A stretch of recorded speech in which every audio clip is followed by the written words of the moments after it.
How's everybody doing today? Pretty well. Not terrible. Are those fires going on anywhere near you?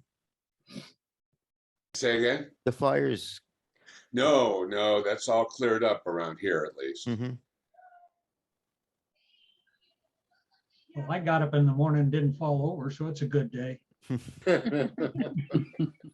Well, normally I say if I get up and I read the paper and my name's not in the obituary, I'm in good shape. The trouble is we don't get a paper on Saturdays and Mondays, so I don't know.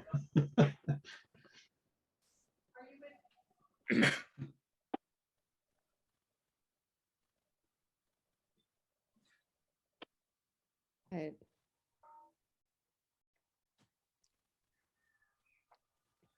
Testing 1, 2. Sorry, I just double checking audio volume. We can hear you. Too loud, Jeff. Too loud.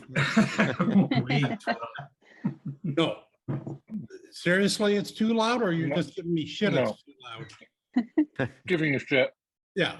Don't speak I with your missed mouth this. full. I'm going to miss this. What am I going to do now without Jeff swearing on my screen? Maybe someone else will pick this up.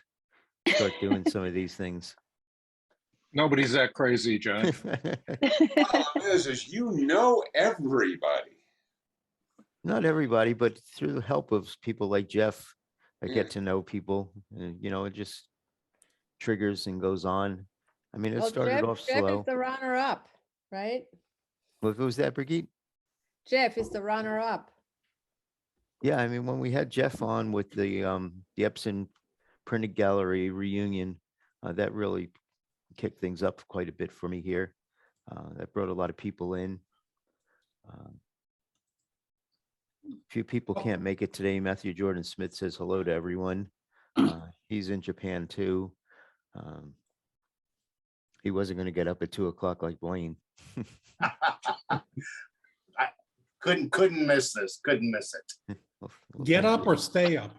Yeah, no. Stay up. Well, actually, get up. I was sleeping and crashed up and woke up for this. Wouldn't miss it. No. Wouldn't miss this for the world. So what's everybody been up to? I'm visiting my grandsons on the East Coast, and so I'm just dialed in here for a few minutes, but didn't want to miss being a part of this Well, thank session. you. I'm so happy with what John has been doing these last couple of years, and honored to have been one of the interviewees. And I just had to at least check in for a few minutes and say hi. Yeah, thank you. Very much appreciated. Where are you, Stephen? We're on the East Coast. I'm in Maryland, on the eastern Maryland? shore on the eastern shore of the Chesapeake Bay, with my two little 1-year-old twin grandsons and my son and daughter, and it's just great. So just seemed like appropriate to go ahead and take a few minutes and see if I can make this work on the cell phone and just say hi to everybody. And Thank you. so grateful for the community that you've helped build, John, and it certainly complemented a lot of the things we're doing in the photo chats that I do in a really, really nice way. So it was a good combination of reaching out, seeing old friends, and hearing some artist presentations that I just thought were really, really nice. Thank you. People, different points of view and different kinds of hearts and souls and sensitivities. I think that's the thing that I've enjoyed the most about this. Great. Are you still doing your Tuesdays? Yeah, still doing Tuesdays, not this week, because I'm on the East Coast, but yeah, I still do my photo chats on Tuesday mornings. Jeff's regularly there. And so anybody that wants to be a part of that, just email me and be glad to invite you. What's your email? It would be info@sjphoto.com. Info at? sjphoto.com. SJ Photo. Oh, okay. Post it in the chat. Yeah. I would if I knew how to do that from the phone, but Jeff can do that for me. Yeah, somebody else can do that. It's easy enough.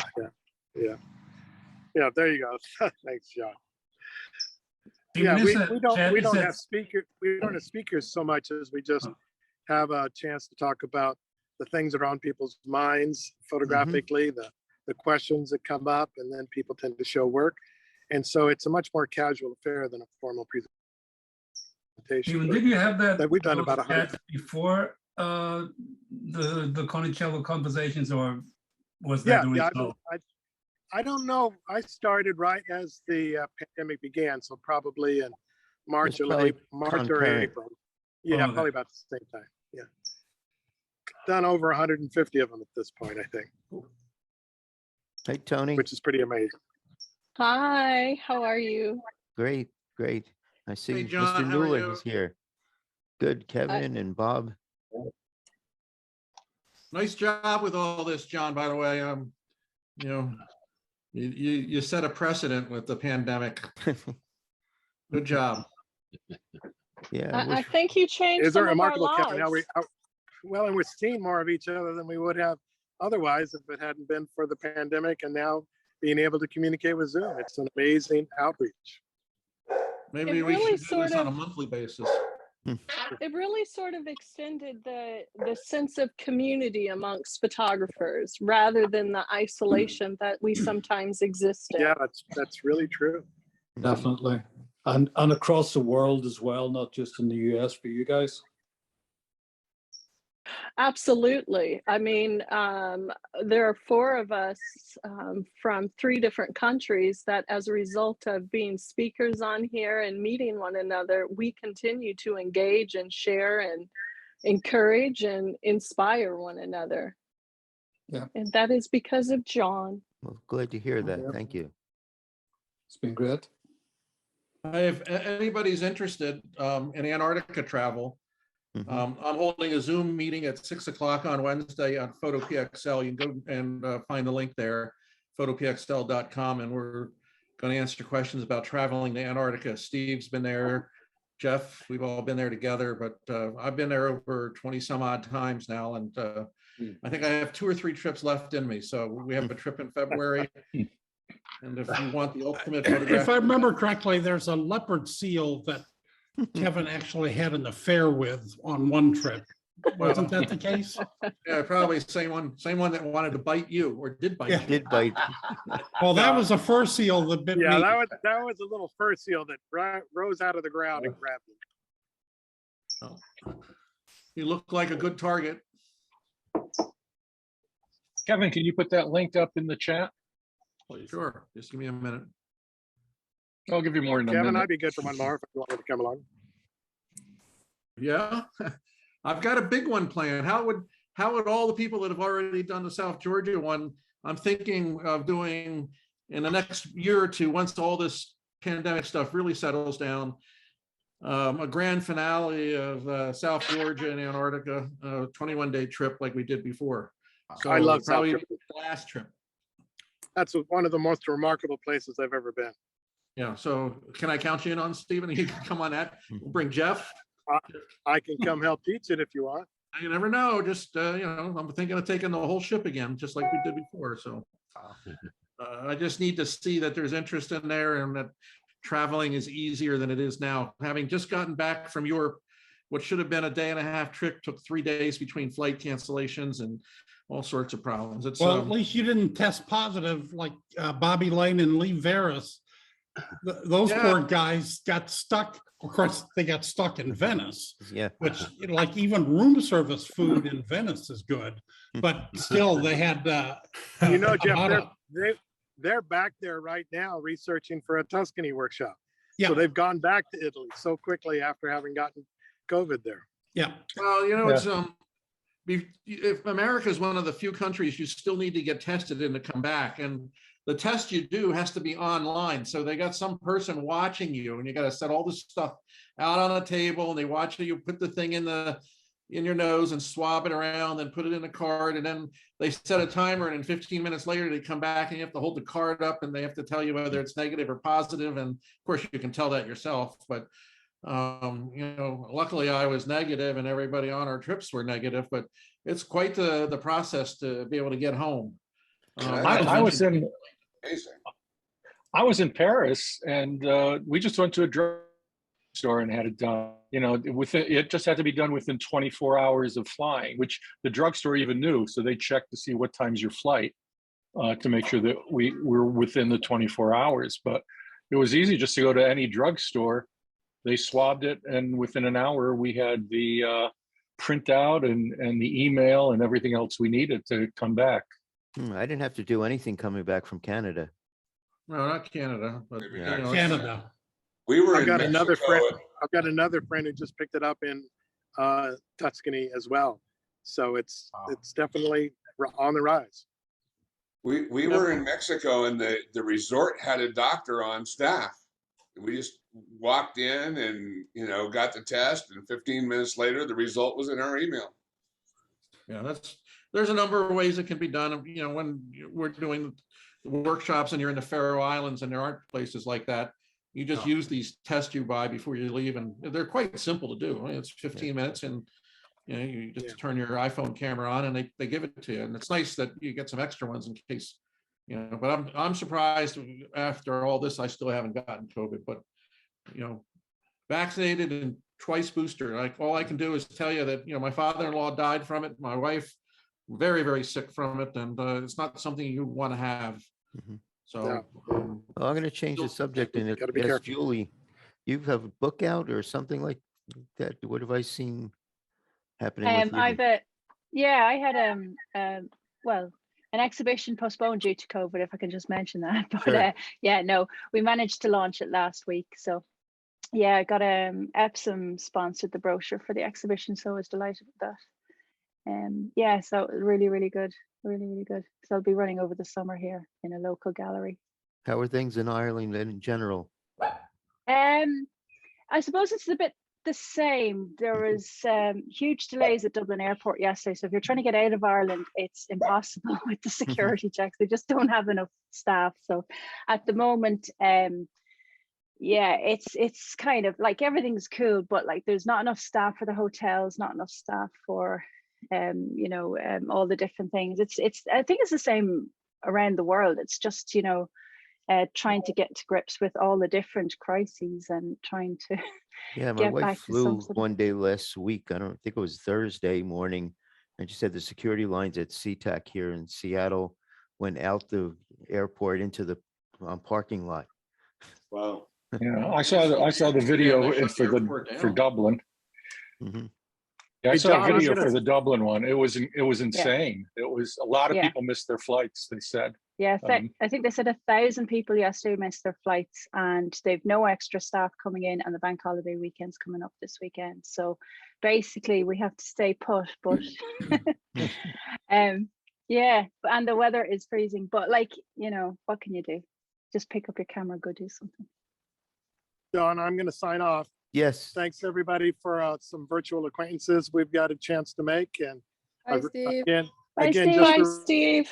Thanks Very for good. reiterate, I Bye, really enjoyed Steve. being a part of Steve. this thing. Thanks to everybody. Great. Be well. wonderful that meeting you, light. Stephen. All right, take care. So You Michael know, I want Mueller. to ask Oh, a yeah. question. Oh, No. to all these amazing photographers on here. Have you guys, you know, we're all of a certain age, the majority of us on here, right? And we sometimes tend to revel in our past glories rather than, you know, be present. Do you find that many of you are inspired by the young people who are out shifting the playing field of photography, or do you resist it? Do you find you're going with the flow? How do you move yourself forward without dwelling in the past? Well, I might have an opinion on that. Oh, boy. I do too. Hit us with it, Jeff. Hit us with I it. have one Hit us with also. it. Well, I do too. as somebody who basically got an academic degree in photography from RIT and have a strong technical background, much of which is totally irrelevant at this point. Understand that you know, D-log H curves and photosensitometry and all the stuff that I had to learn is basically out the window. The underlying technical, shall I say, naivete on a lot of the current young photographers is pretty striking. Now, that's not to say that they're not creative and capable of producing wonderful images, but I am saying that an awful lot of stuff that I see that wins awards looks over-processed, oversaturated, and very unrealistic. And I don't like the non-realistic approach. Now, it's one thing to be illustrative, and that's fine, but to pass off stuff that obviously has poorly done sky replacements, and I'm really pretty good in Photoshop, and I know how stuff should be composited together. When I see stuff that is poorly composited, it basically offends me, because there's no excuse now for not being able to produce the best images that you can possibly produce. We have more power and control over the cameras, the captures, the raw processing. Photoshop, I mean, you can do just about anything you can think of in Photoshop, and that's what they came up with. So I'm a little disappointed at the technical prowess and capability of many, not all, many of the young photographers. That said, I've recently been exposed to some young photographers in the fine art field, and they are earnestly trying to do positive impact on society and humanity.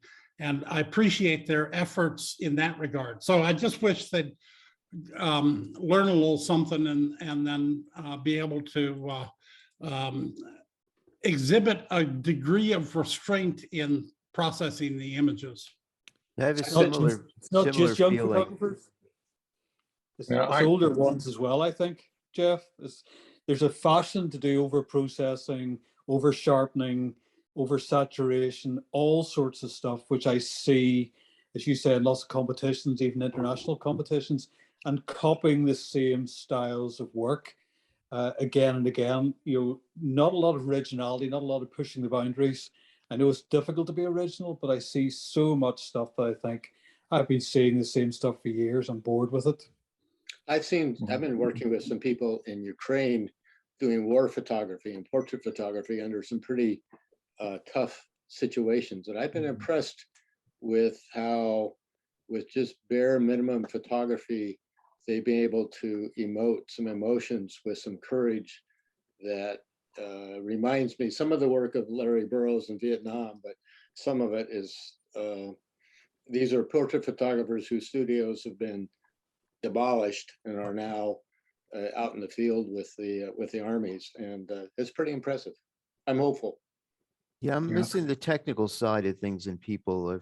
Back a few years ago when I was able to go to conferences, I watched a panel of the up and coming top 30 or so photographers, and they were showing their work, and one of them saying, well, I put this light over here, and somehow when I press the button, it flashes, and I don't know what's really happening, but some, I get a picture out of it. And it's like they had no idea how the technical side worked. It's not, I'm not talking about the processing, over processing. I didn't even see their images, just them talking about how they take their pictures. They had no idea how their camera worked. They didn't know anything about the settings they were using. But I do have a friend, I don't know if she's 17 or 18, who's taken some really remarkable pictures with friends of hers that remind me of film from the 70s and 80s. So she's given me hope. She seems to know what she's doing. Well, we were all young once, I think. And, one of the things that I've gotten to see over the years is that recently when I go to press junkets, and influencers, as they're called, are there, that, as you say, John, they're not really technically oriented. I've asked them, what websites do you go to get your education? They really don't. They set their cameras on P, hope they have a good eye, and of course their work goes on Instagram, so they're shooting 61 megapixel cameras, and the images go on social media, and they're on P and they're JPEG. Well, sometimes they put a little raw processing in there, some of them that tend to do it, but there they use presets. So they create a preset and they just push a preset button, and that's their style. So I guess everybody to their own.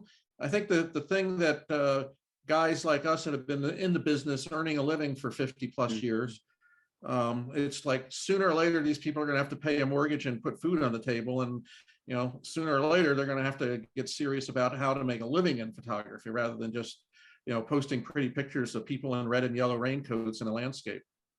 I think you guys are looking at too many competitions. I mean, I look at the students in SVA, the graduate students that are coming out, and quite honestly, their vision and the way they do things and the technical part of it scares the hell out of me. I mean, I'm glad I'm not shooting commercially anymore.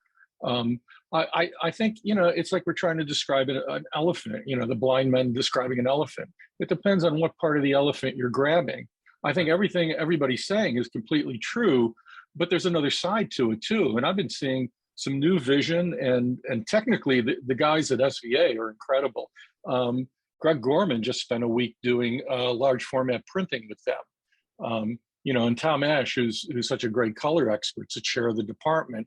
I mean, they get a really good education, and their theses are really thoughtful and I think very compelling. And some of the technical quality, I don't know if I could keep up with, quite honestly. But it sounds a little bit sometimes that, you know, kid, get off my lawn. I mean, it's a different generation. They have different visual literacy. They have a different background. So they do things that might excite them that we think is terrible, but it appeals to them and talks to them. As far as the old stuff, I have to say, I'm finding that some of the old stuff that I'm going back through, because now I have the time, I'm finding some real gems and things that are great. As I said, I think in the show I did for you, John, did I do one here on camera scanning? I don't know if I did or No, not. I don't think but we did that one. we didn't do that one, but I've done that for different classes. And I had 11 prints go into a show in Rochester at their museum. I've had some publications reprinted of things that I shot when I was a teenager in the 70s. And Paul Marco, a friend of mine in Phoenix, Arizona Highways just did a huge spread of his father's work from the 40s and 50s. Wow. And they just are coming out with a book of that stuff too. And stuff that was really PR, throwaway, nothing shots are incredibly great now because of the clothes, because of the era, because of what they're doing. You know, they're things that at the time were just ordinary, everyday things. And now we look at it and you go, oh, look at that haircut, look at those clothes, look at that car. So time alters our images. So I see nothing wrong with going back. I think there is a problem of going back and keep doing what you've always done. I think photographers should always be looking at new visual stimulus and trying new areas and doing new things. But that's my 2 cents. Jack, John, you hit the nail on the head there in saying that, you know, there's nothing wrong with going back and rediscovering the I we began with, right? Mm-hmm. Because even we become visually exhausted. And right. I think there was a level of freshness in the work of our youth because we existed before social media. We existed before the oversaturation. And there was more time to discover our own I and our own voice rather than those young folks and even middle-aged people who stay on Instagram and see these oversaturated, everything that was said by Jeff, see those images, and even art directors who are young now are seeing that work and going, oh, this is the standard. This is what we want. And so even they lose their originality. And art history is not just being taught. Yeah. And these young folks are not embedded in what art really is. And so I wonder what our obligation is to the generations coming up. I mean, I have a grandson and I educate him. My daughter said that she's been ruined by me because she's always looking for the light. She's always looking at what's happening in the world around her and being engaged in it. And her friends who, you know, she's 19, are like, oh my gosh, Natalia, just do whatever. And it's like, I want the world to see the world as it is. And so I just wonder how each of us can engage the world and educate them, even as we bemoan the loss of an art form. I just got a quick little story. I think Michael's raising his hand. I know John's been raising his hand, but I showed a bunch of my stuff from the 70s when I was a teenager of street photography to a salon in New York that we used to have all the time. And Jay Maisel was there. And after I showed it and I walked back to my seat, Jay looked up at me and said, "So it's been downhill since then, huh?" And in a funny way, he was right. I think you're right. What we did early on when we were fresh with fresh eyes was a whole different things. But I think Jay hit it right on the head. But I agree with you. Our photo history is something that isn't taught, but never has been. I remember one of my studios. I've said enough, but I think a lot of people don't know the history of photography and where we came from. Well, it's not just photography. I said something when I first started photography that I never thought. I mean, I went to school to be an accountant. I was in the military. I actually said out loud, I need an art history course.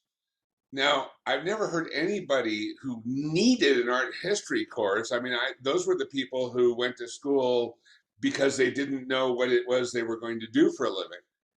But I realized later that looking back at what people have done over the centuries, add that to a photography history class, and you get so much more out of it as we get older. I don't think that younger people are studying that stuff. Mm-hmm. To your point, Stephen, can y'all hear me okay? Yeah. Thanks. I'm the young one in the room. I've often said that. And let me put this plug in real quick. John, my thanks to you on several different levels. You and I met 5 years ago, Creative Live in studio. And from that, my world has completely changed. And yet I sit in this circle of amazing photographers around the world. And so thank you for allowing me to be a part of this circle. To Jeff's point, in terms of the technicality of things, in terms of what you went to school for, utmost respect there, but the technicals haven't changed, I feel like, in the sense that while you had to know film and dynamics and how all that physical part of producing an image and how it gets exposed onto a sheet of paper and then shown has shifted. I very much agree in terms of what creates a good image today, in terms of understanding your curves and understanding, hey, did I expose it enough to get detail in the shadows or in the highlights? All that stuff is getting completely blown out, and like you said, oversaturated as well. And in the younger generation, I truly don't understand what makes a good image. And they don't have the concept that 60% or 65% of it is really black and white. And then you just kind of layer in as much color, as little color as you want based upon your flavor of that. That's being lost. And then to what Stephen's point about art history, I have a good friend of mine, Leon Johnson, who's getting all kinds of exposure and tons of work, and he's doing incredibly well financially because he's bringing back this old world master look in portraiture for people that, and particularly women, because that's where he focuses on. But he's doing really very well because that type of stuff just really isn't being shown or done. It's all about other types of things that we're seeing in imagery out there. So, you know, to each of everyone's point in the room, photography is really interesting. You can go realism, you can go fine art, and then there's the whole gamut in between. But I think it really kind of goes back to fundamentals of what makes a good image, and when do we get to the point where we over process something that it crosses into illustration, or maybe that's the way you're flavoring your art, but it's not photography anymore. It's more on the art side, and that's kind of the gray area in this. But the foundation is always, did you start with a good image? Did you get what you needed to be able to pull it where you want it to go? And so that's my piece in this. So thank you. I always love it when Jack thinks he's arguing with me, but actually is supporting my point of view. Thank you, Jack. I appreciate it. Anytime, Jeff. Anytime. Yeah, you're exposed to graduate students at SVA. Now, is there anything more upper crust, top of the cream than graduate students at SVA, they're well educated. I'm talking about the people that grew up on photography using Hipstamatic on their cell phone. Those are the people that are horribly uneducated. And then to John's point, the other thing that I'll mention, John mentioned, Cornicello mentioned the Epson Print Academy, and Jack used to go on the road with me and a bunch of guys, Seth Resnick and, or no, Greg Gorman, John Paul Caponegro. An awful lot of people don't know what a good print is supposed to look like. And one of the good things about the Print Academy was that we had large, well, 24 by 30, well matted, framed, well lit prints in the Epson Print Academy gallery, and people could walk right up to a print and they could see what a really good print is supposed to look like. And that was highly educational. Jack, do you agree with that? Oh, yeah. I mean, Matt Colbert once made a print of one of mine, and I thought I was a good printer, but he blew me away with what he did with it. But I'll tell you something that also came to me is when I was a young kid, being in Rochester, I went to the Eastman House a lot, and they had a lot of old masters up there. And I got to tell you, I was really shocked when I finally saw a real print in front of me of Stieglitz's Steerage, which is, considered a masterpiece in photography. And I have to tell you, it was slightly soft and the tones weren't that great. What I realized was the printers who printed it in the books that I saw it in pumped it up a little bit, and that's what I was used to, and that's what I thought it was supposed to look like. And so it a lot depends, but yeah, a lot of people don't know what a great print really looks like. Epson with Dan Steinhardt making those prints at the conventions that we're not going to really see anymore.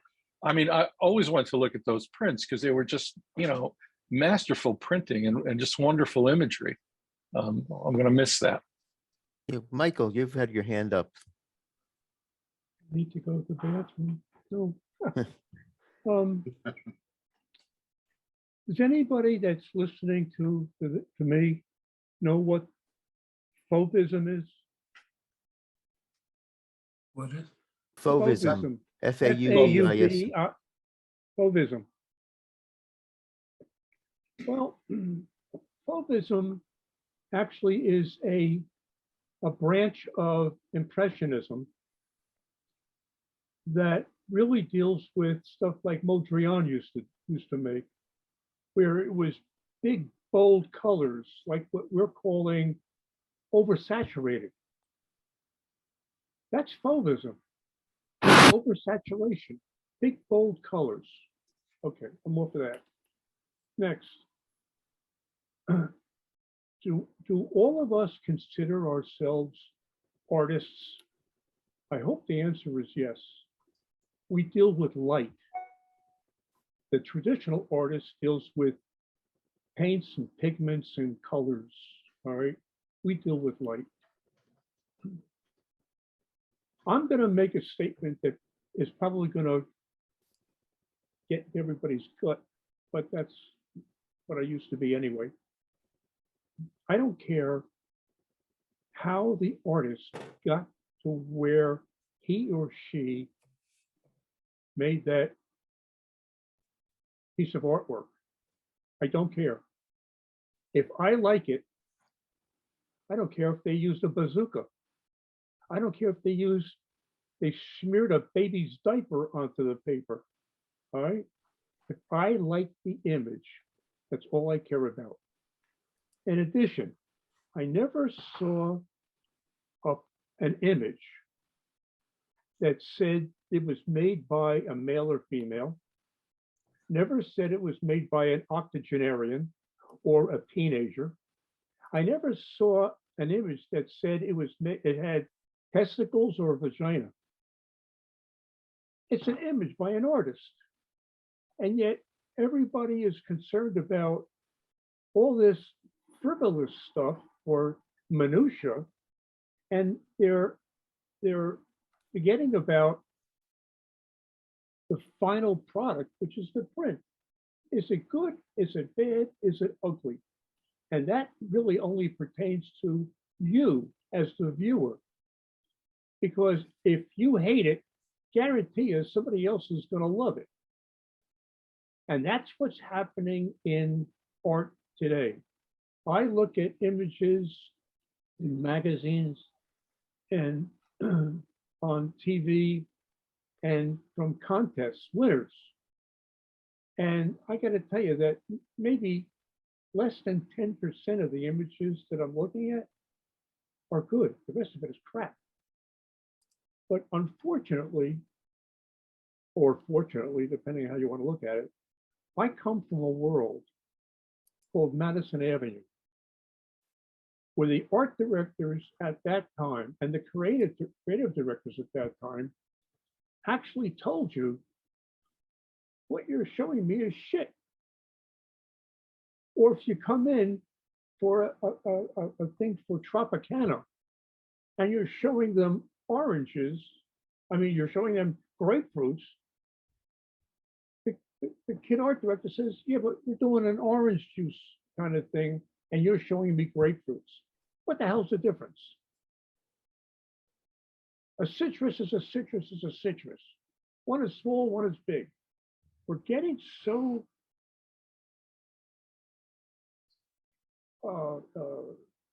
turned on by the technicalities, by the minutia, and letting the final print go by.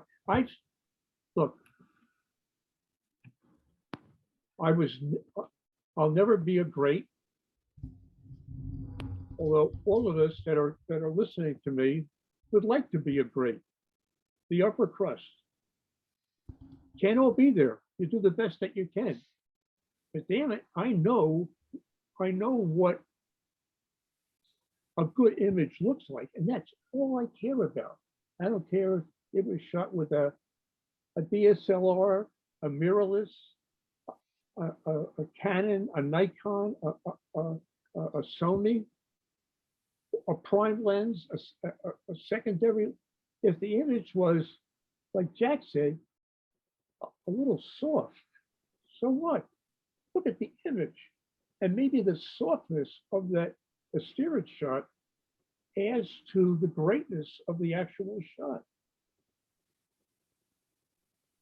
And I don't care if people are starting to make images with iPhones. Never says on the side of the picture, unless it's from a company that you're doing it for, the image was shot with an iPhone 12, or the picture was shot with a I don't know what the latest, a Canon D60 or a Nikonus or a 4x5 or a Sinar. Look at the image. We're producing prints. We're producing images. Listen, Oh, Michael. let me just say something else. Okay. Mr. Surratt, what the hell is with all those dots? You're using grainy pigments and paints. Hey, Michael, I got to thank you for my next project. I'm going to be loading up a bazooka with dirty diapers and shooting out the result.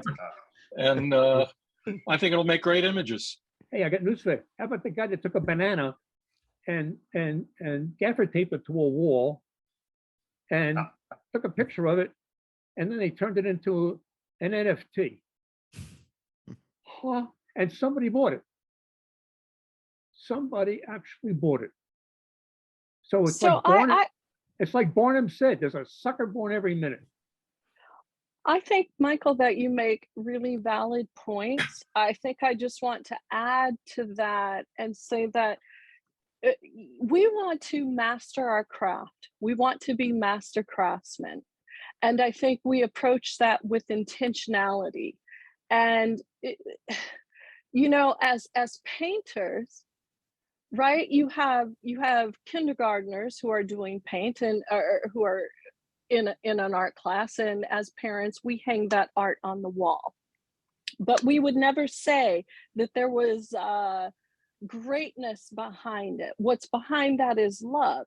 But you put up a Monet or Renoir or Matisse, or anybody that you love, and there's intentionality behind it. There is technical expertise. There's an understanding of their craft, and I think that we as artists, whether we're fine artists or commercial artists, we want our industry to be an industry that honors the craft. We don't want a bunch of that honors the what? sloppiness. That The honors craft of craft. photography, right? We don't want sloppiness in it. Wait a minute, but I thought that the craft of art was creativity. Indeed it is. And with creativity comes intentionality. And if you don't understand the craft that you're using and executing, I think any one of us on this Zoom call could, if we were told you can only choose of the three of the triangle of exposure, you either have shutter, f-stop, or ISO, and you had to choose one and then go out and create your art, we could still execute beautiful work. But the mother who, because her children are now in school, pick up because she got a camera for Christmas. I'm not discounting the value of loving photography in general, but now starts charging for it and says, I am an artist, I am a photographer. That diminishes our industry, in my mind. Why? In my mind. Why Because does it diminish it? It diminishes it because for a number of reasons. There's the Leon Johnsons who do beautiful work, and he charges accordingly. And then there's the mother down the street who on weekends charges a photo session for $60 and delivers all images raw, etc. And they don't even understand what they're doing and how they diminish that craft. And I know that's a whole other conversation. I just want to dial it back. One second. I just want to dial it back to that all of us on here, we honor the craft of creativity and of photography in general. And I think that all of us would desire there to be more like Ansel Adams, who visualized the image before he ever took it. Tony, where are you located? I'm in North Carolina. If you go, I won't even go there, but if you go to art galleries or pick up newspaper magazines that are dedicated to art and artists, you will see a cacophony of art that you really won't believe. For example, you hit on something with the art that a child will make with a crayon or with a chalk. All right. I have 3 grandchildren, and I push them to like keep making their artwork, and I display it on the walls of my home. And then I got to thinking about some of these images that they're drawing.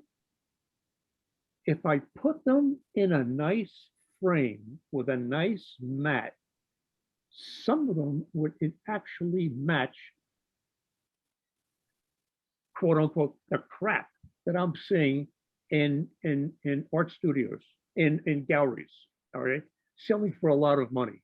Again, if you don't know the age of the artist or the sex of the artist or the technicality perfection of the artist, all right, and you look at the work itself and you like it, who cares? Now, the one thing that, the other thing that you said that would allow each of us to stand out is to start creating your photographic art in a new direction.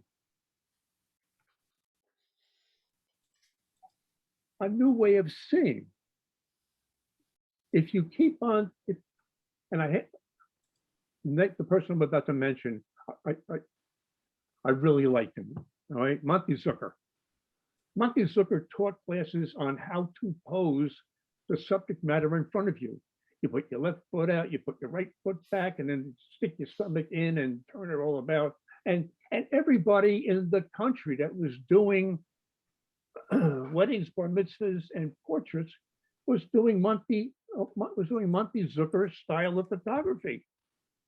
Then came Dennis Reggie, who was doing weddings and bar mitzvahs and stuff like that, like a photojournalist.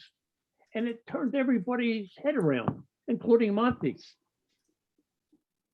So there really isn't no right way or wrong way of doing something.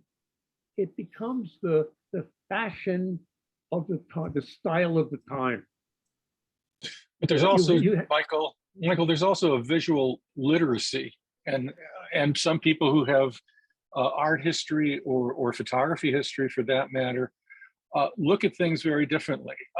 Oh, absolutely, because they want to show their higher education and what they've learned from the past. That's what it comes down to, Jack.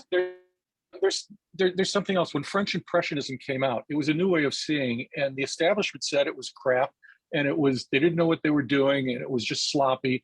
And look at how we look at it today. What's his name? Nude Duchamp's Nude Descending the Staircase.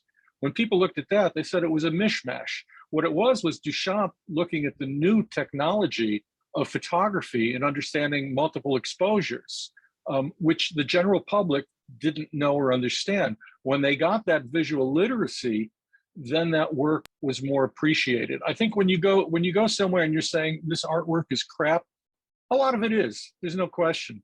But some of it, you have to accept the fact that some of it may be a visual literacy that you don't have, or I don't have looking at it. And or sometimes that you don't want to have.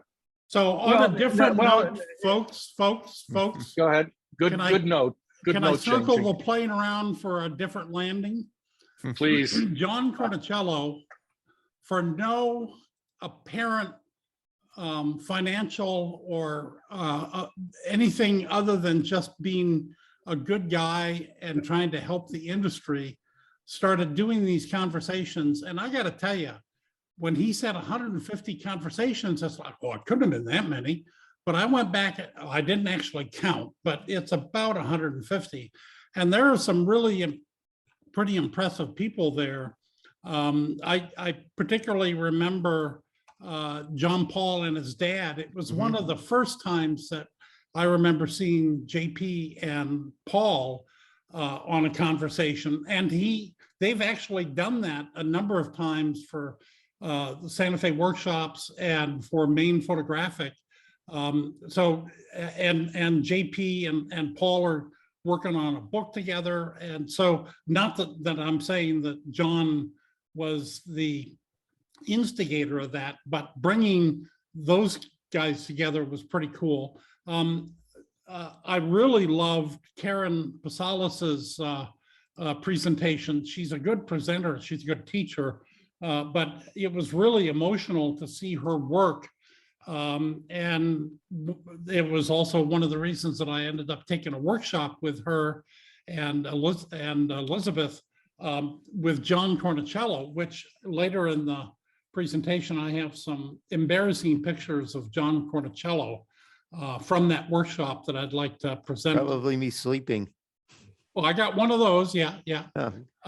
But which John was cute. He would take a nap wherever he could, which after 4 days of pretty intensive workshop shooting and talking and looking at work, and Elizabeth was on the week before with the ladies. It was a lot of fun. But what I'd like to do is to have everybody kind of indicate kind of what they got out of John's conversations and what would be useful for somebody to carry the torch forward. The same kind of thing or a different kind of thing. One of the things that I've been talking to Kevin about, and Kevin Raber from PhotoPixel, he says PhotoPixel, it's PhotoPixel. is having a online Zoom salon, print, well, an image salon. It would be an image salon, but a print salon where people could submit, 1 to 3 to 5 images and have a group of people comment on it. That's one thing that I kind of miss about going to workshops and trade shows. And Tony, to your point about, looking back, one of the problems that we all faced was the fact that with the fucking pandemic, we kind of couldn't, our normal lives were upset, and we had to adjust our, we weren't doing workshops, I wasn't traveling. The trip to Monterey with John was in a lull in COVID before Omicron. So anyway, what I'd like to get is everybody give a chance to kind of say what the conversations have meant and what kind of thing would you like to see going forward? Because somebody might pick up the banner. I'm not saying who, but there might be somebody that would be able to do that. So carry on. I would say I've, and Tony mentioned that after these conversations, me, Tony, Joey, and Joeyano, who is not here today, we got together and it was like a loose thing. It's like every month we got together and talked. And it's of course different with just 4 instead of this was like, I think it's 30 right now. So it's kind of, it's a lot easier. But the one thing, it's nothing that I really missed here, but one thing that somebody kept me from chiming in was, if you had a conversation about, there was something about, what was it? You had to be there at a certain time and at a certain place, and then you'd know what these people were talking about. And it was too specific. So it didn't make any sense to me to get to that conversation. It was kind of, it's understandable that you want to talk about this, but it's just, some people were from the get-go, they weren't supposed to be in that discussion because they couldn't add anything to it. And it wasn't really giving me anything. That was the one thing I thought that sometimes wasn't that good. But for the rest, I don't really have to change anything. I tell you what I get out of these things more than anything is I like to think I'm a technically competent photographer, but I lack imagination. What I like to hear people talk about is not the how they did something, but the why. What produced this? What were they thinking? And a lot of the folks on these conversations have shared that information, and that's what I enjoy the most. Is why did you do this? If I saw Joe McNally light up a bar a couple of weeks ago, which is like one of my favorite things he does. He's just really good at lighting up a bar, and if you'd have told me, to light up a bar this way, I could do it. But I never would have had the thought to do it the way he did it. And then to watch him do something and then have it surprise him was, a revelation for me. But knowing why people do things, that's what I really enjoyed. That and seeing, I never would have seen Jeff's pictures had I not, been on John's Zoom. I mean, I'll maybe add my bit in as well. Just to come along, as somebody mentioned at the start, we're all photographers. We're largely working alone, and sometimes just to be part of a bigger community and see names like Jeff and John and various other people and Kevin that had heard about and read their books and so on over the years, to actually meet them and get chatting to them. But I think the very first, or one of the very first I came along to, which Jeff touched on, was Karen's talk, Karen Basilis. And Karen's become a friend out of that now, and we regularly communicate. Joe Palilio, you'll remember the drone guy. I got into drones because of Joe. I was inspired to try something different. I'm a landscape photographer. That's what I do. I love my landscape photography, but to be inspired to try something a little bit different, whether that be creating books with Karen or doing drone work that Joe's inspired us, or printing, along with Jeff, whatever it might be, just to experience different things and to be inspired to try something new. Doesn't always work, mightn't be the best at it, but just to be inspired to do something new in a community of like-minded individuals. I think it's been great, and all credit to John for doing this. Hello. Hey, I've been calling to see how the burgers are coming. Well, I had I was intending to call you like an hour ago, and I signed up. Maybe not. Okay. That's another reason right there. Mute is important. Classic. That's all cool. I'm the oddball in the group. I chose to go to RIT 50 some years ago and took engineering and not photography. Probably good for me career wise, but I really enjoyed listening to you people because I chose RIT because I wasn't sure if I wanted to go as a photo major or as an engineer. And now in retirement, I'm trying to get back into it. And it's just been wonderful hearing the comment on how you did it and why to expand my creativity. And I thank each and every one of you who's participated and presented, and John for bringing it all together. Leon, I did not realize that I was not the only RIT Photo Sci graduate in this group. In fact, about 3 weeks ago, for the first time in 50 years, I visited the RIT campus and took a couple of tours, and it was kind of an amazing experience. They've ruined it.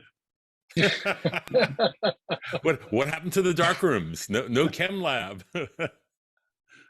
Well, I went up there recruiting about 20 years after I graduated. I was just shocked that the quarter mile was tree covered. It wasn't like a disaster to try to walk through, right? You know, and I was a double E. I didn't even end up in photography at all, but I had a lot of roommates who taught me a lot that I carried on in my hobby for years to come.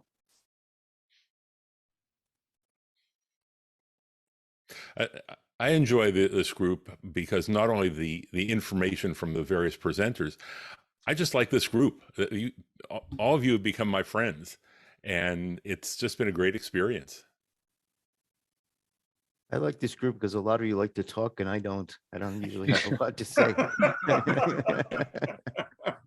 But you're the glue, John. I know, that's what You're the one who I try to pulled bring us people together. Exactly. No, well, and Stephen and I, were together a couple of weeks ago in a workshop at Texas School. Good to see you again. I hope you had a great trip to New York. But my thanks to you, John, on a couple of levels. One, Creative Live and just the friendship there. But you also turned me on to my epic trip to Cuba through the professor over at the University of Washington. But I guess my biggest takeaway from this circle is just, I wanted to be an artist when I was really young and was told by very practical people, it's all like, you're going to be hungry, you will starve, it's not possible. And so I went off in a different direction, and I find myself coming full circle. I put myself through an accounting program doing art and graduated with no debt. And spent 10 years in financial services only to come back hungry for art. And so it is possible. And just being around people like yourselves that have built a career, very successful careers, and done some amazing things that I saw commercially in ads and stuff, or in other places, and not knowing the person behind it. And yet I get to talk to you all now. And to me, that's just amazing in that respect, because I want to give back to this community. I would like to teach. It's amazing what deans want in terms of MFAs in order to stand at the front and be able to give something back to an inspiring art student. That's another conversation. But my thanks to you, John, for again, welcome, being a part of the circle, being amongst these amazing people, all the way across, watching the banner between Jeff is up here and Michael Newler is like down here, and watching those two go at it for some episodes. And if you don't know, you got to go look at it. That stuff's amazing to watch. I thought it was every episode. Every episode you can get the two of them. Fuck you, Newler. I'm just saying that. Now it's an official meeting. Now it's official. Exactly. That's right.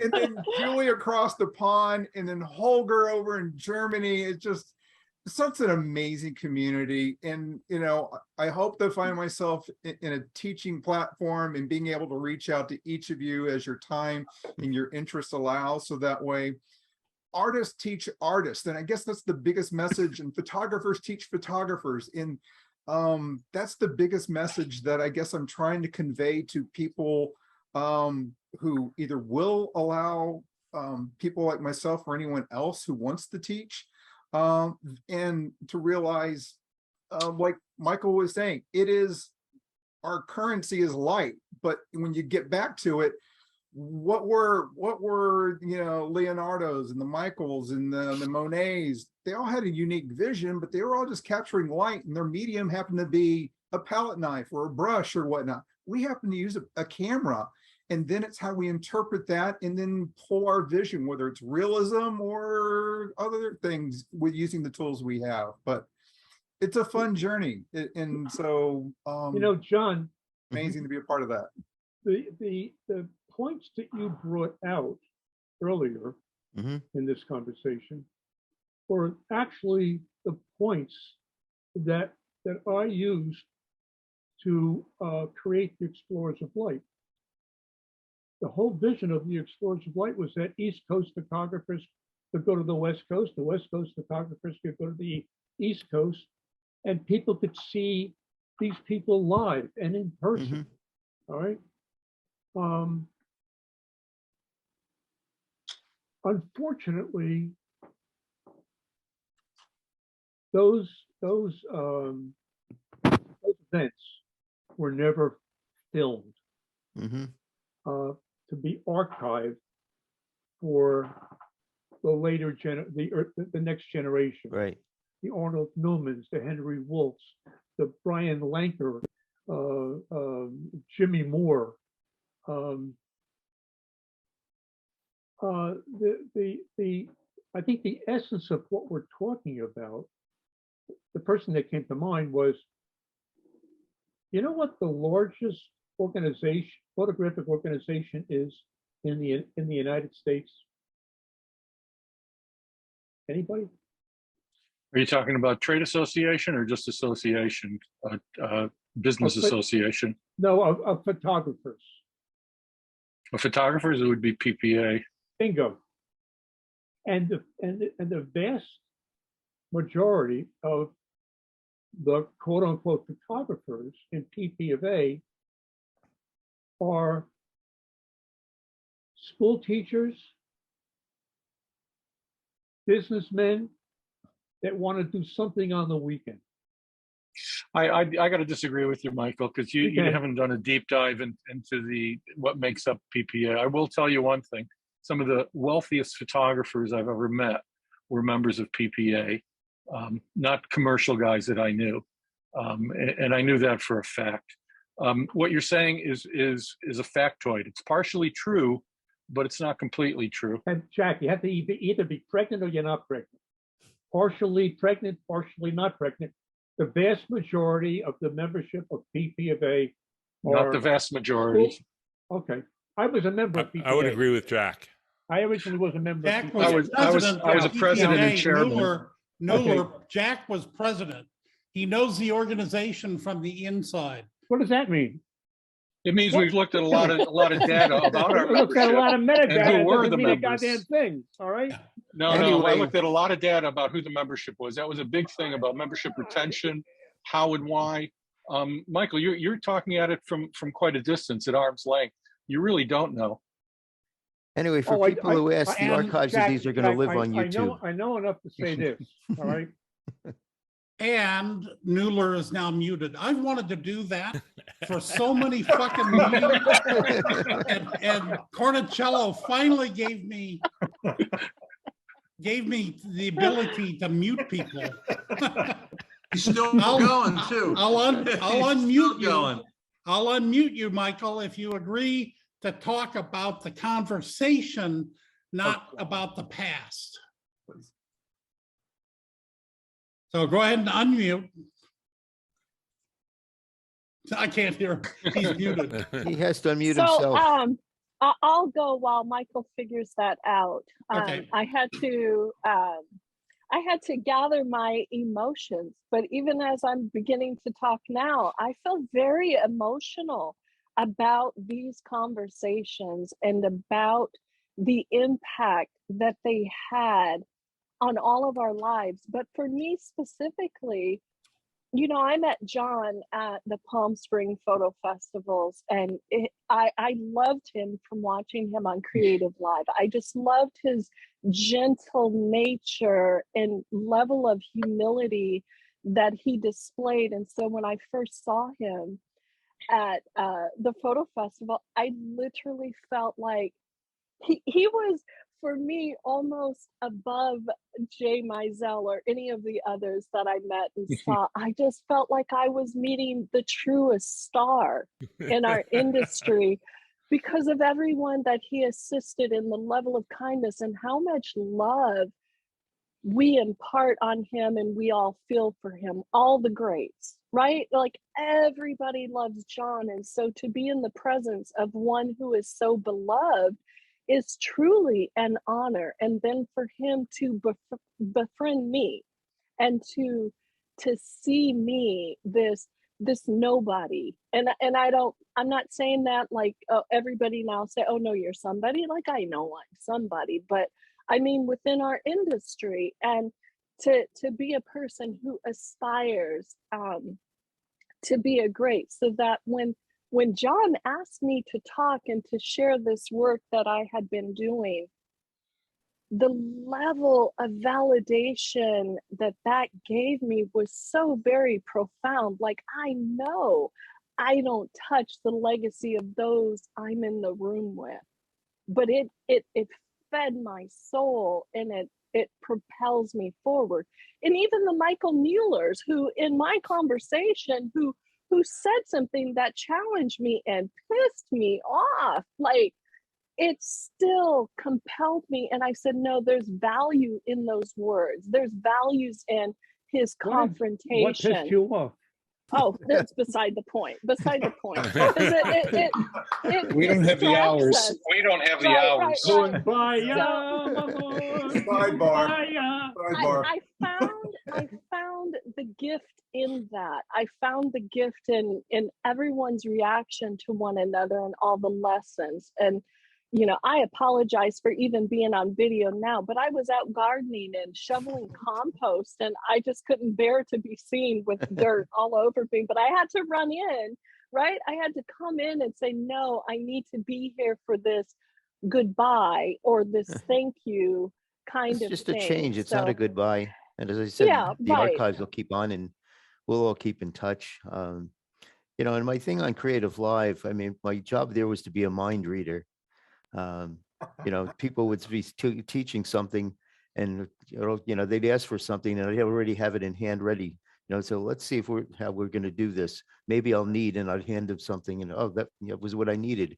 You know, and that was my job there, to just anticipate everything and be ready to go. So it was a fun job. So I also, basically you Yeah, Cheryl. created, I'm going to close out. Basically, you created a well, a fountain, a waterfall of knowledge and inspiration for all of us, and it's a legacy. And so I say thank you for that to all of you. Thanks. Go ahead, so Cheryl. I wanted to thank you, John. I think I show up here mostly because of you. You're a kind soul, and there are many photography groups out there, but this one is pretty special. And I think you're largely to thank for that. I consider myself a student of photography. It's not my daytime job. It is a passion. So I thank you for bringing together like-minded people who are passionate about photography. You have exposed me to photographers that I've never even heard about. You've exposed me to different styles by bringing together people from different genres. I have grown, I have learned a lot. and I've been inspired. I think you started this group at the perfect time during lockdown. And when we couldn't go out to museums and galleries, and to have all these talented photographers show their work was just amazing. And your knowledge, when I talk about you, I say you're like a walk-in encyclopedia for photography. I think your book is excellent, and I think it should be used in schools. It really is good, and you're talented and you're special, and I appreciate you. I appreciate this group. Just thank you, and thank you to everyone. You're very welcome. Thank you. So I don't know, before Jeff goes through and shows some of his slides here, let's let Cindy in. I'm just going to do this for a second here. I'll share a couple of slides. Can you see this screen? Hey, this is not fair. Just a few shots from Monterey.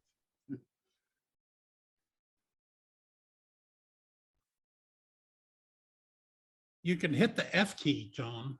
I'm not sure what it did. It work? No. No, that's what I was afraid of. Here, let me just reshare. It's only a couple more to go here. I lit myself, didn't I? Yes.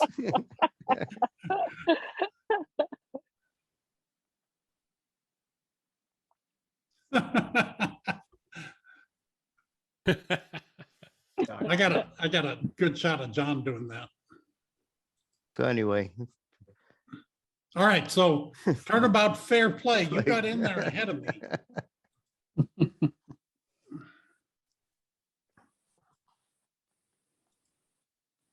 Okay, so no photo selected. You can all see this? Yeah. Yes. Yeah, okay. So this was fun because I do have this ongoing photographs of photographers project that I'm working on. And I've photographed a shitload of photographers. So this was lit by a doorway in somebody's house in Monterey. Get off the eye. It's great light. It really is. And you know, it's found light, although I did have to manipulate it with the door opening. But this series I really like. Excuse me. It's like John was trying to frame me. John was better in black and white. And for some reason, John does this a lot. I don't know why. I don't either. I got a kick out of this. on 17 Mile Drive, it says no group photos, which of course I ended up doing a group photo, but I'm not going to show that. So here's John at sunset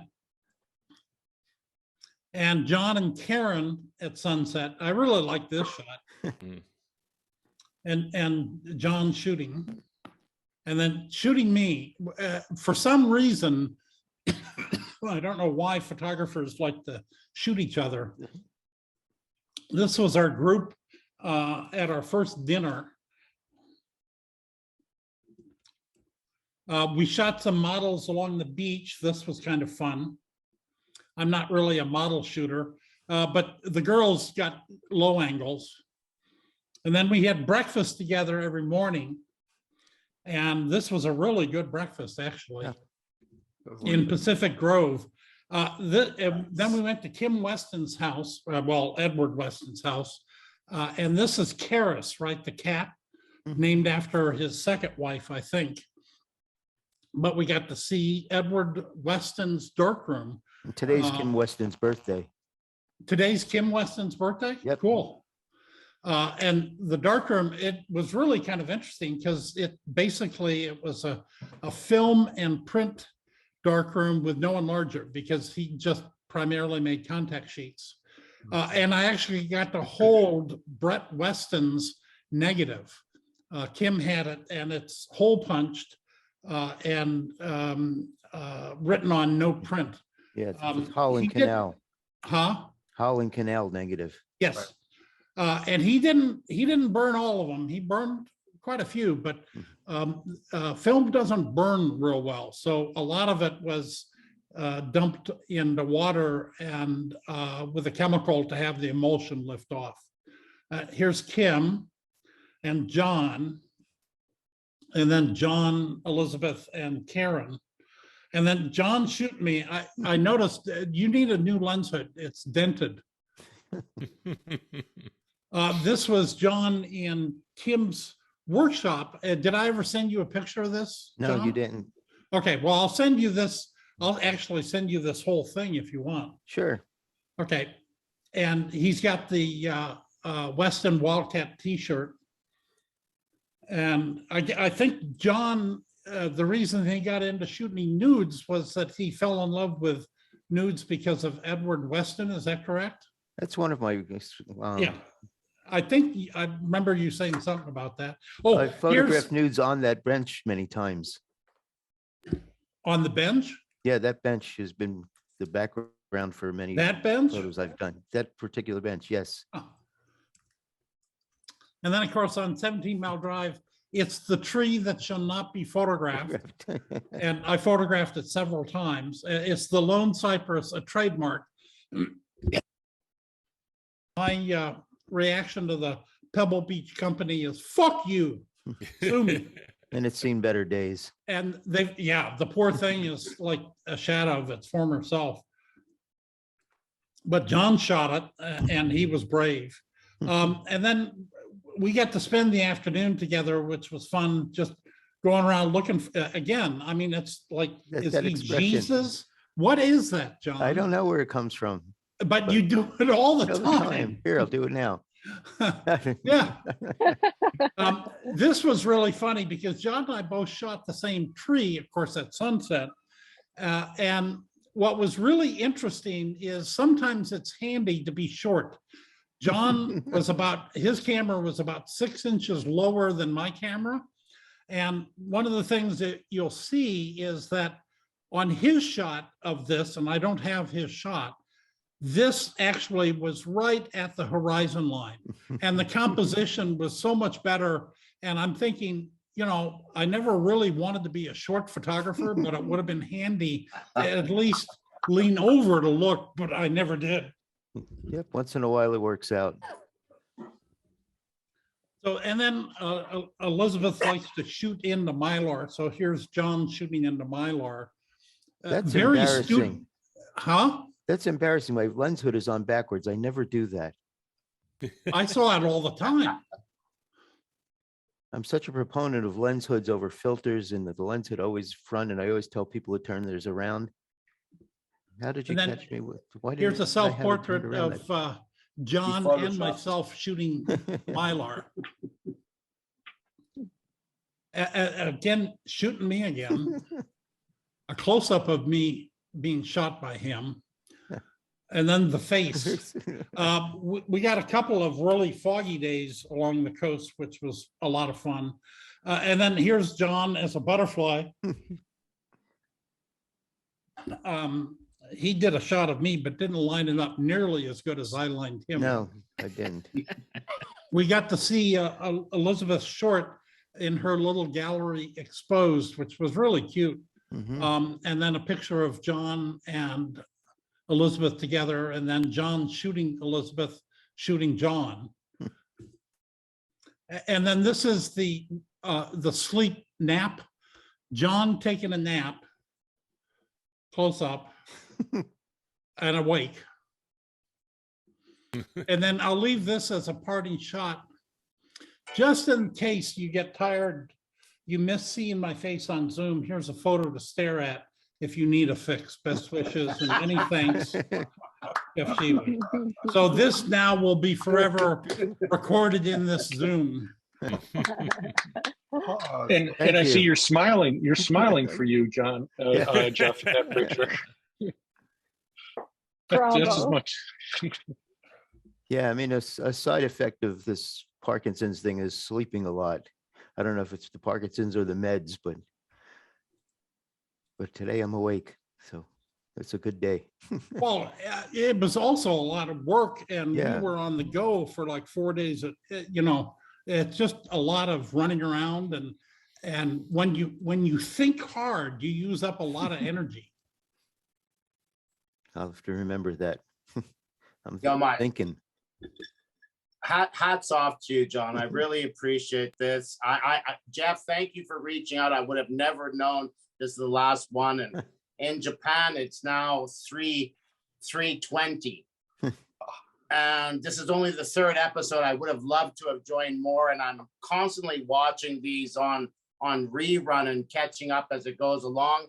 I had no idea, John, you had Parkinson's. I have a client who also has Parkinson's in New York, and he comes out here a few times a year. He's doing well. And I'd really like to thank you Sure. for doing these shows. I'm not the greatest articulator of words sometimes. It's 3 a.m. I'm working 60, 70 hours in commercial with so many different photographers in different age brackets. But what these has given me is I've been able to see photographers such as yourself, such as Jeff. And one thing that I've never done nudes. I've never done different styles before. And these are things that I need to approach. I need to hit out. And what you've given me is inspiration to continue my visual arts. And all the photographers on here put a smile on my face. We may not agree. I may not say this is correct or what, but I have respect for all of you. And I thank you, and my hat's off. And I wish I could have joined more of these and been more articulate. And I thank you for the 2 times you had on me here. And basically, I just babbled my way through because I don't have one style of photography. I am all over the board when it comes to it. Anything that's there, I'll do it. I'll photograph it, and I'll hit it straight on. And please know you're welcome here anytime in Japan. Great. Thank you. My home is yours. Thank you. You're welcome. And salute. And yeah, I'll have a good bottle, at least a 17 or 25-year-old for you when you're here. It's 3 a.m. here. I have a good case. This is one of my favorite whiskeys, and I have a good case of 25 and 35-year-old. And if you like Scotch, I have. Very cool. It is good. I just had some of the 25-year-old. Yeah, I found it a little bit musky. Did you find that? No, I thought it was very good. The 15th, I really like the sherry. I'm a fan of the sherry. The 17-year-old, how do you feel about it with the Glenfarclas? Oh, I've only had the 25-year-old. It was a gift from my daughter's boyfriend. It's worth picking up a case. It's definitely, I recommend it. If you're Scottish, you drink 8-year-old, A, because it's cheaper, and B, because it's got more alcohol. This is, I think, 43%. So it's not bad. And of course, there's Irish whiskey as well, just for those that think of an alternative. I'm sure I have. The interesting thing about Scotch whiskey and Irish whiskey is the whole single malt Scotch is just total marketing bullshit. Really? Because no, it's not. Yes, No, it is. No, it's not. And I'll tell you why it's only an American could say that. Hang on here. Hang on. I'll tell you why it's bullshit. Is because every single malt Scotch is a blend. It's a blend of a single distillery in a single year's release. That is what the single malt actually stands for. But each single malt is actually a blend to get the flavors exactly consistently correct. Like a Macallan 12 is the same every year. I don't know if anyone can kind of see, but I'm kind of like coming back into the room here. It's kind of like different bottles holding up here. He's calling his liquor cabinet now. Look And out. which one's not? It's like, okay, well, this is what I drink when I'm already drunk. It's a 12-year-old Glenfarclas. It's decent. There's a Bowmore 15, which you would probably enjoy. Yes, I like the Bowmore 15. The Glenfarclas 21 is also nice. Or the Ardmore. I have that, yes. Yeah. Yeah. Do I need to put my address in the chat so any of you wish to send some of those to sample? The Royal Salute, what do you think? Blaine, It's a blend. Blaine, we need to meet, Blaine. We need to meet and compare notes. Okay, here is a nice whiskey.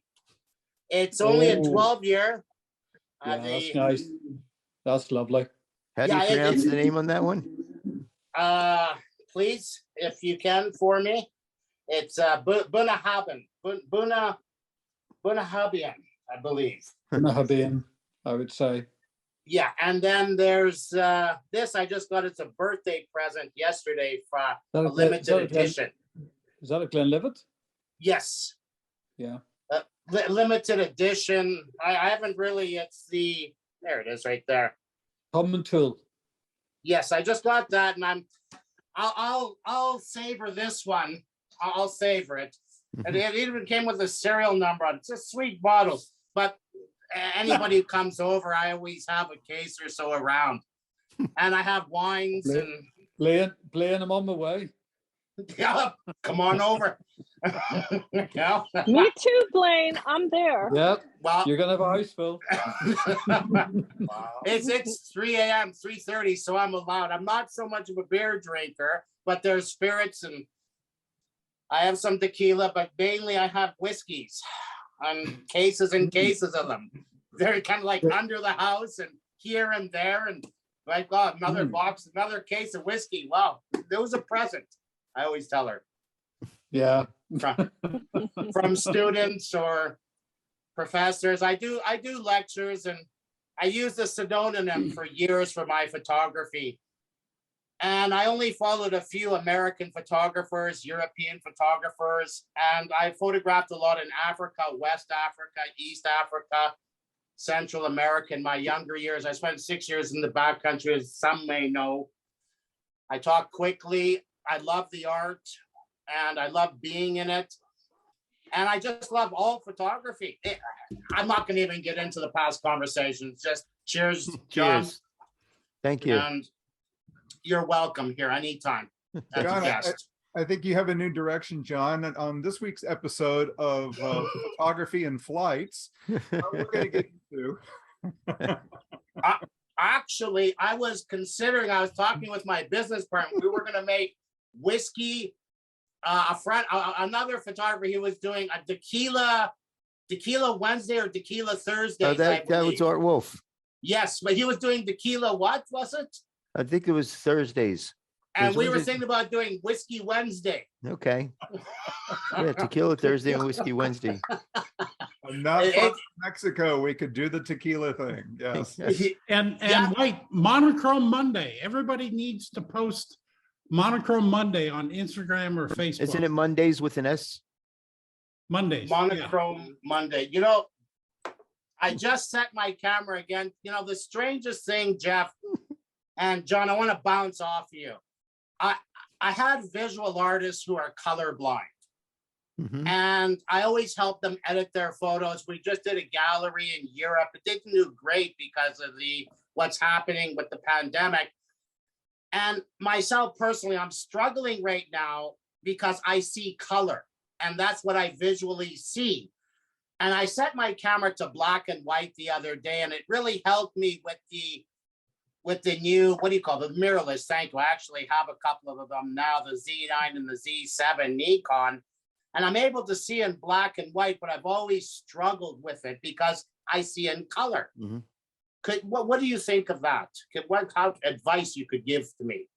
John, Jeff, please, something, help out. There used to be a contrast viewing filter that you could buy that would hold up, that would essentially desaturate a scene and have it look visually like a black and white. Check it out, a contrast viewing filter. And then the other thing I was going to mention is that in back channel communications, while this has been going on, I have gotten a commitment. It says, I said to Kevin, want to commit to do convos? He said, yes, first year, hopefully John can use his list to promote. So the shape and form is yet to be decided, but Kevin Raber, and I'll hold his fucking toes to the fire, Please. has committed to do at least a regular basis to do Zoom conversations. Now, Great. whether it's an image critique or project, so it may be slightly different each time, and it may only be monthly. Yeah, Monthly would be okay. And what's the membership cost? Cost nothing. Nothing? No, Hey, because Blaine. John, It's a joke. It's a joke. yeah, John started it for free out of the goodness of his heart, and there is a lot of goodness in that heart. So Yes. I wanted to thank you, John, I for apologize. that. Thank you. Hey, Blaine. No, I mean that with Kevin. Like, I have all the respect for Kevin. I have all the respect. Great photographer. Love his work. And I just like watching you, Jeff, and Kevin kind of going back and forth and your photography and your conversations. It's interesting. And I like listening to everybody here. It's a lot of fun. And I definitely will check out Kevin's monthly Zoom one. And hopefully Jeff, Hey, Jeff Blaine. and I, Sorry, Kevin, Hey, will Kevin. you send out an invite to all the members of this group for that? I'll do that.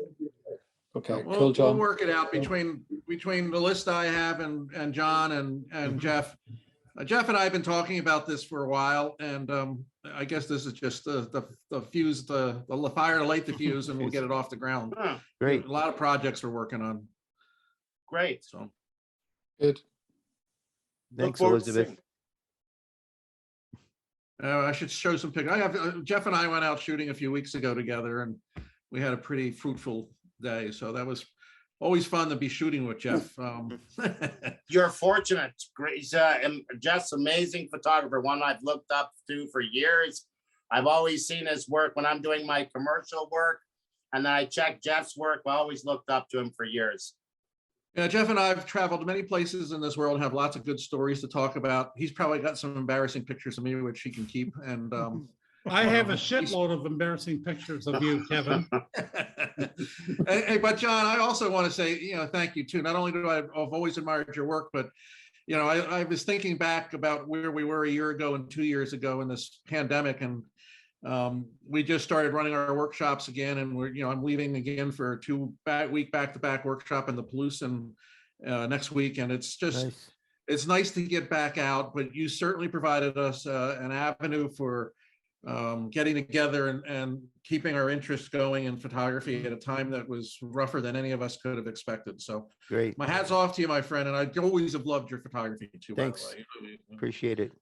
Sometime I'll get out west. Maybe Jeff and I can come visit you. And Yeah, we can Palouse have isn't some too fun. far from Seattle.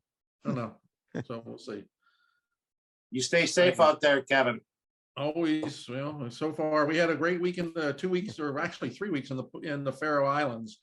What an amazing place. If any of you are ever interested in amazing landscapes that really are kind of like Iceland was 20 years ago, then it's a great place to visit. And the infrastructure is not there to handle large amounts of tourists, and so it's there's a lot of really very amazing places, and the people are some of the nicest people I've met in a long time in my travel. So we'll be doing another Faroe Island workshop again next year, maybe 2 of them back to back again. We'll see how that goes.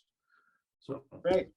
All Wonderful. good to get back out and shoot, man. That's all that counts, Yeah, I agree with you. In the coming weeks, we're going to be avoiding the rainy season in central Japan and migrating north to Hokkaido, spending about a month traveling north and then heading back up here.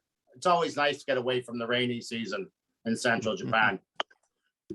And then hopefully our borders are opening up, and by October, we'll be back and enjoying ourselves and having our international clientele coming in. I'm looking forward to it. Great. Missing friends and missing coming out there and knocking on your door with a case of wine and say hello to Deborah.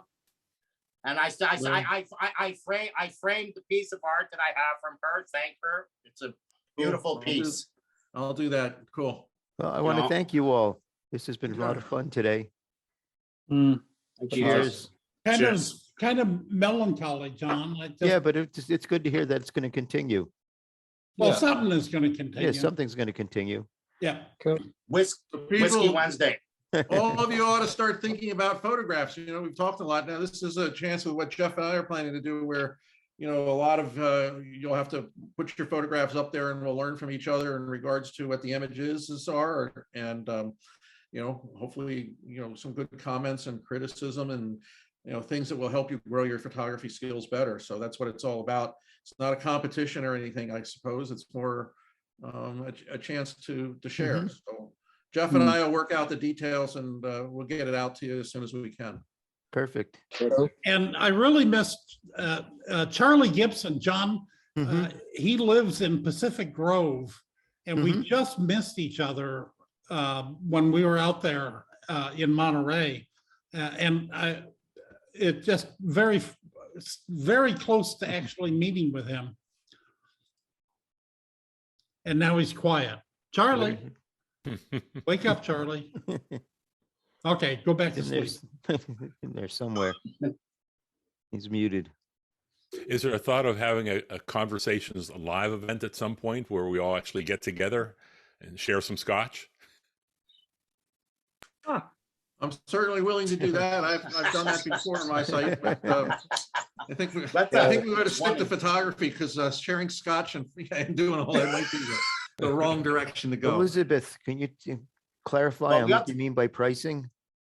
Hi, John. Sorry? Hey, Hi. thanks. I didn't want to interfere with all the goodbyes, but you know, I just finished doing some intaglio work over the weekend, and I got a question as to how do I, you know, what the price is, and they're interested in a piece, and I'm like, well, I've not really sold. I did intaglio in 2012, and I revisited it, and it's quite it's a lengthy process. You're the gallery person. You're the person I would go to for pricing information. You know, it's always different when it's your art, and I'm not at the level of where you guys are. So, you know, I've sold art through, you know, some of my photographs throughout the years, of course, but it's a new medium for me, and I'm not at the level that you guys are at. So how do you figure out the pricing for these things? When you're uncomfortable with the price, that's a correct price. and when then you're uncomfortable quoting it. I like that, Jack. And then I like that a double lot. The same amount of effort to sell 100 prints, I would say you could put all your effort to sell 10 prints, or you could put the price for one print. It takes a step, from my opinion, unless they're at the Metropolitan Museum, etc. You can sell multiple ones at a cash register and there are prints there. There's nothing wrong with that. I prefer to take the effort to sell fine art, one print right there. The client sits beside me, and we work it out right there. And from my experience, it takes the same amount of effort to sell one large print as it does 100 smaller ones. You put the price what you feel your art is worth. The thing that I would suggest, Elizabeth, you know, A. Smith Gallery, if you know some of the other museum directors or gallery owners, you might do a survey of what the market might bear, because basically what you're looking to do is to set a price high enough that it's worth your time and effort to do it, but low enough that somebody is willing to pay for it.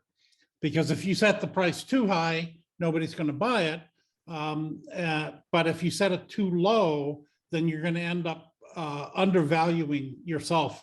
That's one of the things that most photographers have a hard time with, is that the valuation of their images has nothing to do with how difficult it is to produce it.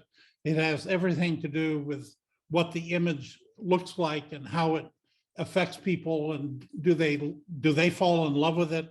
If they do, then they're going to pay a lot. And then you have the whole category of speculative collectors, and that's another thing entirely. That's what dealers deal with.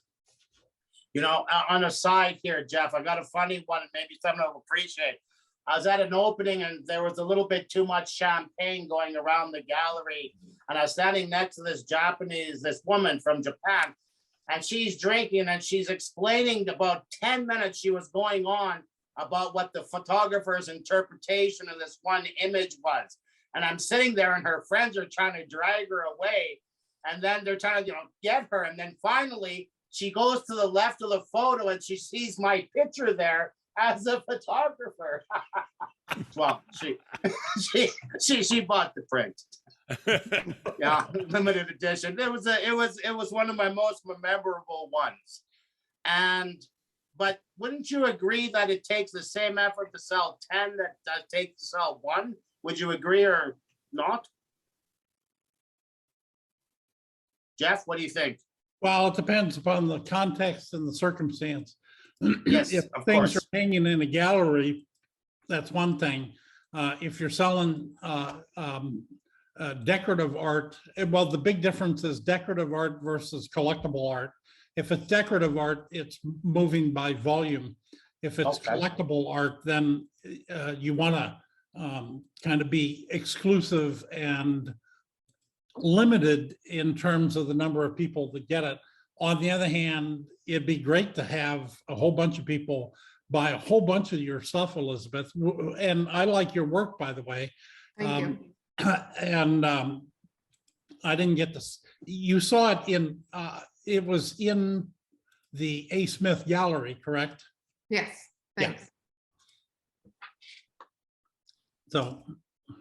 Yeah, this is slightly different because each time you run the, it's a copper plate that the image gets transferred to, and then you have to run it through a press. So each one is unique. It doesn't, it's not like a series that I would run off my Epson in a limited edition of 25, right? So each one, depending on how you brush the ink on your plate, is going to make a different image, a variation of the same image, but so no two are alike. I wish sometimes they were, because it would be easy for me to. So it's just very difficult for me, if it's a one-off and it's a different process, then how do you price it? It's unique. Well, as much as Definitely. the market were bare, you'll have to figure out where your market is. Right. But thank you, Jeff. I appreciate it. Well, anyone else have any parting words for today? Stay Thanks. safe and have fun. Have fun. Stay safe, stay healthy. Thanks, Thank you John. all. This has been a real ray of light, and as I told you, in the darkness of the darkest days of COVID. Always look forward to these. Thanks. Thanks. Hopefully we'll John. see These each have been other great. again. Peace. Take care, Yes. everybody. Peace out. Thank Fuck you, you, John. Newark. Thank you, John and others. It's been fun.